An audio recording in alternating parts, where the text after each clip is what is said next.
ஸ்ரீ குருபியோ நமஹ. அனைவருக்கும் நமஸ்காரம். இன்று யோகினி ஏகாதசி. இந்த தினத்தில் பகவான் மகாவிஷ்ணுவை மனதில் தியானித்து இந்த விரத கதையை கேட்பவர்கள், படிப்பவர்கள் மற்றும் பிறருக்கு எடுத்து சொல்பவர்களது சர்வ பாபங்களும் விலகி அவர்கள் மிகுந்த புண்ணிய பலனை பெறுகின்றார்கள். இந்த விரதம் அனுஷ்டிப்போரது அகநோய் மற்றும் புறத்தே வரும் சகல நோய்களும் தீர்க்கும் மாமருந்தாக விளங்குகிறது இந்த விரதம். அது மட்டுமல்ல, நோய் நீக்கி மகிழ்ச்சியான வாழ்வும் தரவல்லது. ஏகதேசமாக ஒரே நேரத்தில் 1000 பிராமணர்களுக்கு சகஸ்ர பிராமண போஜனம் செய்து புண்ணிய பலன் பெறுவார்கள், கேள்விப்பட்டிருக்கலாம். இது 1000 அல்ல, அதையும் தாண்டி ஒருவர் ஒரே நேரத்தில் 88,000 பேருக்கு உணவளித்ததற்கு சமமான புண்ணிய பலனை இந்த ஒரே ஒரு ஏகாதசி விரத அனுஷ்டானம் கொடுக்கிறது. அதனால் இது மகா பாபங்களையும் அழிக்கிறது. பாபங்கள் அழிந்தால் அதனால் மகா ரோகங்களும் அழிகிறது. இந்த விரத கதை கேட்பவர்கள் கோதானம் செய்த புண்ணிய பலனையும் பெறுவர். அவ்வளவு பலன் தரக்கூடியது இந்த யோகினி ஏகாதசி. விரத மகிமை பார்க்கலாம். பகவான் ஸ்ரீ கிருஷ்ணருக்கும் மகாராஜா யுதிஷ்டருக்கும் இடையிலான உரையாடலாக அமைகிறது ஏகாதசி மகாத்மியம். ஒருமுறை மகாராஜா யுதிஷ்டர் கேட்கிறார், மதுசூதனா, நிர்ஜல ஏகாதசியோட பெருமையை பத்தி சொன்னேன். இப்போ இந்த தேய்பிரையில வரும் ஏகாதசியின் பெயர் என்ன, அதன் மகிமையெல்லாம் எடுத்து சொல்லணும், கேட்டுக்கிறேன்னு சொல்றார். பகவான் கிருஷ்ணர் சொல்றார், இந்த ஏகாதசியோட பெயர் யோகினி ஏகாதசி. எல்லா கடுமையான பாபங்களை எல்லாம் அழிக்கிறது. ஓ யுதிஷ்டரா, அதற்குரிய புராண கதையை சொல்றேன் கேளு.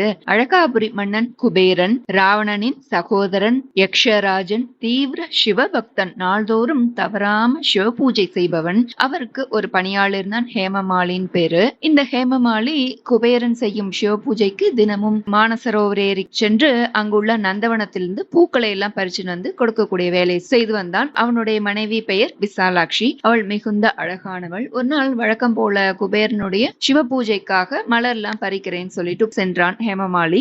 அங்க நந்தவனத்துக்கு போனவன் அந்த பூவை பறிச்சுட்டு இருக்கிற போது அந்த நறுமணத்துல மயங்கி அவனது மனைவியோட ஞாபகம் வருது. சிவ பூஜைக்காக மலர் சேகரம் செய்ய வந்திருக்கோன்றதை அவன் மறந்துட்டோ பூவை பறிச்சுண்டு மனைவி மேல உள்ள மோகத்தினால் அவன் தன்னுடைய வீட்டுக்கு போயிடுறான். ஆனா இங்க உரிய நேரத்துக்கு அவன் திரும்பி வரலன்ட்டு குபேரன் பூவுக்காக காத்துட்டு இருக்கார் ரொம்ப நேரம். பூக்கள் வராததுனால சிவ பூஜையும் செய்ய முடியல. பூஜை தடைப்பட்டதுனால குபேரனுக்கு கடும் கோபம் வருது. காவலர்களை விட்டு ஹேமமாலியை தேட சொல்லி கட்டளையிட்டார். காவலர்களும் ஹேமமாலியை தேடின்னு போறா.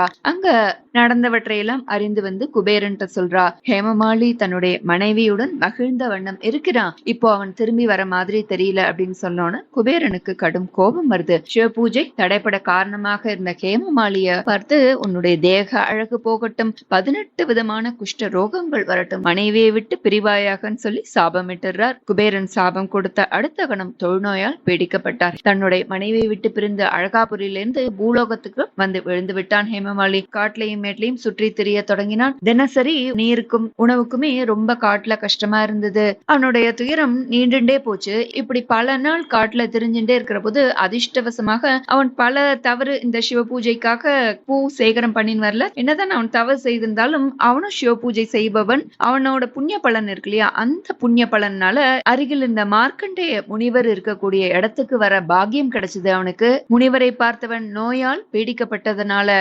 தூரத்திலிருந்தே அவரை வணங்கினான். அவனது நிலையை பார்த்த மார்க்கண்டேய முனி வருந்தினார். அவள்லாம் திரிகால ஞானி இல்லையா, அவருக்கு இது அவனுடைய நிலை என்ன விஷயங்கள் நடந்திருக்கு அப்படின்றது எல்லாமே தெரிய வருது. இருந்தாலும் அவரவர் பாபத்தை வாயை விட்டு சொல்ற போதே பாபங்கள் எல்லாம் கரைந்து போகுமாம். அதனால ஹேமமாலிட்ட கேட்கிறார், ஏன்பா நீ யாரு, உனக்கு என்ன நிகழ்ந்தது, உனக்கு எப்படி இப்பேற்பட்ட கஷ்டம் வந்தது அப்படின்னு சொல்லி கேட்கிறார். ஹேமமாலியும் எதையும் மறைக்காம நடந்தது ஃபுல்லா சொல்றான். நான் யக்ஷகுல மன்னனான குபேரனுடைய தோட்டக்காரன், என் பேர் ஹேமமாலி. வழக்கமாக நான் மானசரோவர்ல போய் பூ பறிச்சுன்னு வந்து குபேரனுடைய சிவ பூஜைக்காக பூக்கெல்லாம் கொடுப்பேன். ஆனா நான் பறிக்க போன இடத்துல என் மனைவி மேல உள்ள மோகத்தினால சிவ பூஜைக்கு எடுத்துன்னு வரணும்ன்றதை மறந்துட்டோ என் வீட்டிலேயே தங்கிட்டேன். அதனால் கோபம் அடைந்த குபேரன் என்னை சபித்தார். அதனால நான் இப்படி இந்த குஷ்ட நோயினால பாதிக்கப்பட்ட என் மனைவியை பிரிந்து வாடுகிறேன். பேர்பட்ட துர்பாகியசாலியான நானும் உங்களை சந்திக்க கூடிய பாகியம் எனக்கு கிடைச்சிருக்கு.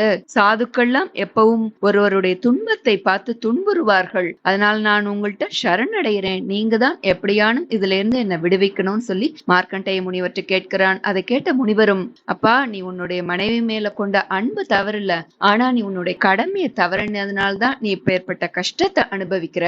நீ உண்மைய சொன்ன, அதனால நான் உனக்கு ஒரு மங்களகரமான ஒரு விஷயம் மற்றும் துன்பங்களை எல்லாம் போக்கக்கூடிய பயன் தரக்கூடிய ஒரு விரதத்தை நான் உபதேசிக்கிறேன். அப்படின்னு சொல்லி ஹேமமாலிக்கு இந்த யோகினி ஏகாதசி விரத மகிமையை எடுத்து சொல்லி அதை கடைபிடிக்குமாறு உபதேசித்தார். முனிவருடைய வாக்கை தெய்வ வாக்காக நம்பினான் ஹேமமாலி. இந்த யோகினி ஏகாதசி நாள்ல விரதம் இருந்து தனது பாபமெல்லாம் நீங்கி நோய் நீங்க பெற்றான். அவனது அழகான தோற்றத்தையும் திரும்ப பெற்றான். மீண்டும் அழகாபுரிக்கு சென்று தன் மனைவியுடன் சேர்ந்து இல்லற வாழ்க்கை மகிழ்ச்சியுடன் தொடர்ந்தான். நம்பிக்கையுடன் விரதமிருந்து ஸ்ரீ மகாவிஷ்ணுவை வழிபட்டால் பாப சுமைகளிலிருந்து விடுபடலாம், அத்துடன் நோய்களிலிருந்து விடுபடலாம் அப்படின்றது நம்ம இந்த ஹேமமாலி சரித்தம்ல இருந்து தெரிந்து கொள்ளலாம். அதனால இது குஷ்டகர ஏகாதசின்னு சொல்லப்படுறது. இன்றைய தினம் விரதம் இருந்தால் அனைத்து நலன்களையும் பெறலாம், புண்ணியம் பெறலாம், அத்துடன் தீராத நோய்களிலிருந்து விடுபடலாம். ஒருவர் 88,000 அந்தணர்களுக்கு உணவளிப்பதால் அடையும் பலனையும் இந்த ஏகாதசி விரதத்தை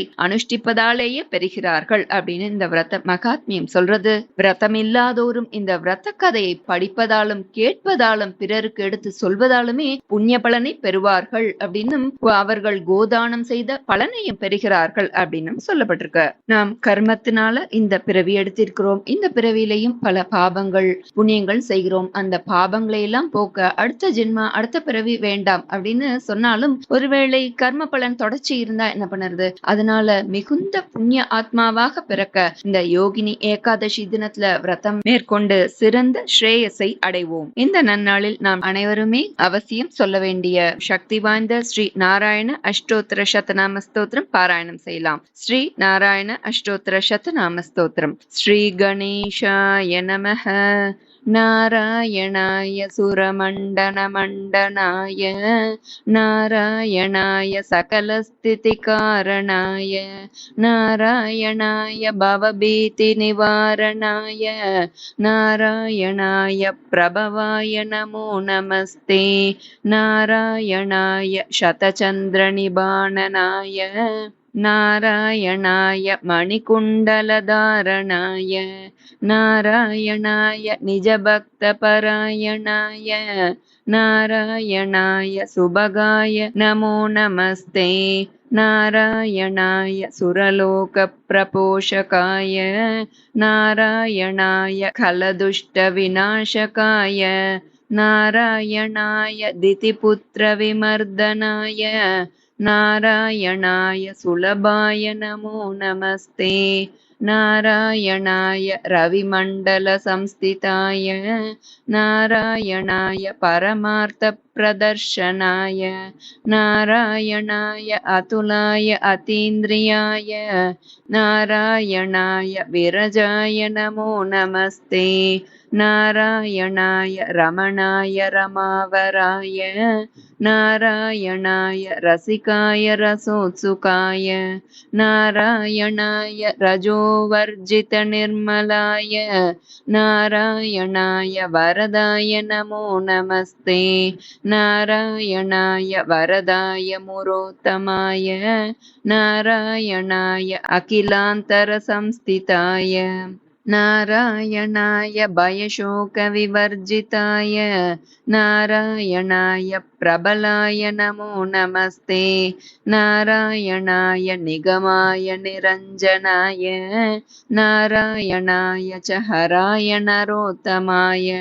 நாராயணாய கட்டிசூத்திர விபூஷணாய நாராயணாய ஹரயே மகதே நமஸ்தே நாராயணாய கடகாங்கத பூஷணாய நாராயணாய மணிகௌஸ்துபசோபனாய நாராயணாய துலமௌக்திக பூஷணாய நாராயணாய ச யமாய நமோ நமஸ்தே நாராயணாய ரவிகோட்டி பிரதாபனாய நாராயணாய சசிகோட்டி சுஷீதலாய நாராயணாய யமகோட்டி துராசதாய நாராயணாய கருணாய நமோ நமஸ்தே நாராயணாய முகுட்டோஜ்வல சோஜ்வலாய நாராயணாய மணிநூபுரபூஷணாய நாராயணாய ஜ்வலிதாக்னிஷிக பிரபாய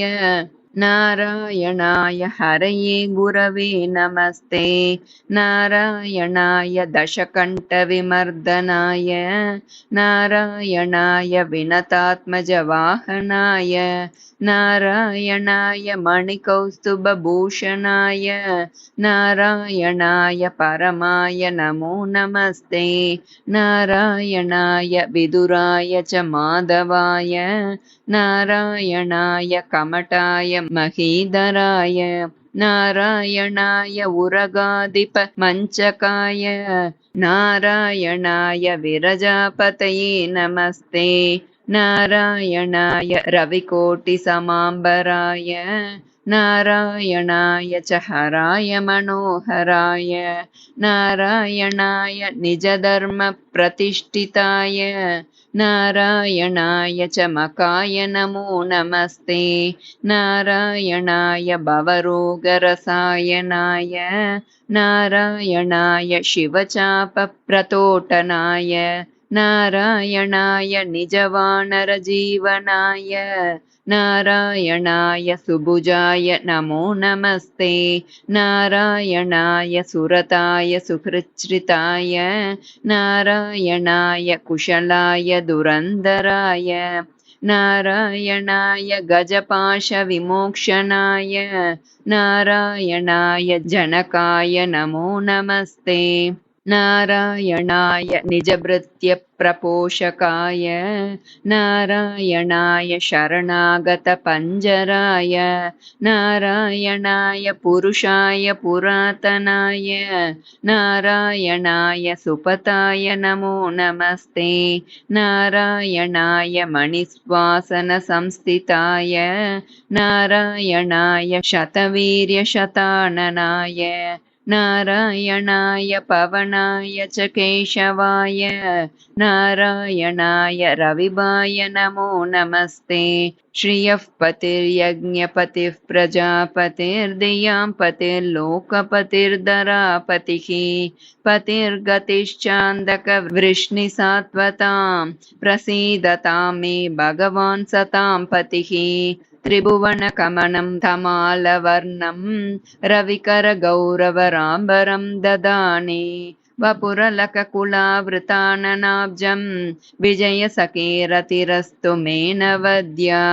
अष्टोत्तराधिकशतानि सुकोमलानि नामानि ये सुकृतिनः सततं स्मरन्ति तेनेकजन्मकृतपापचयाद्विमुक्ता नारायणे व्यवहितां गतिमाप्नुवन्ति। इति श्रीनारायणाष्टोत्तरशतनामस्तोत्रं सम्पूर्णं। श्रीगुरुभ्यो नमः। हरिः ओम्।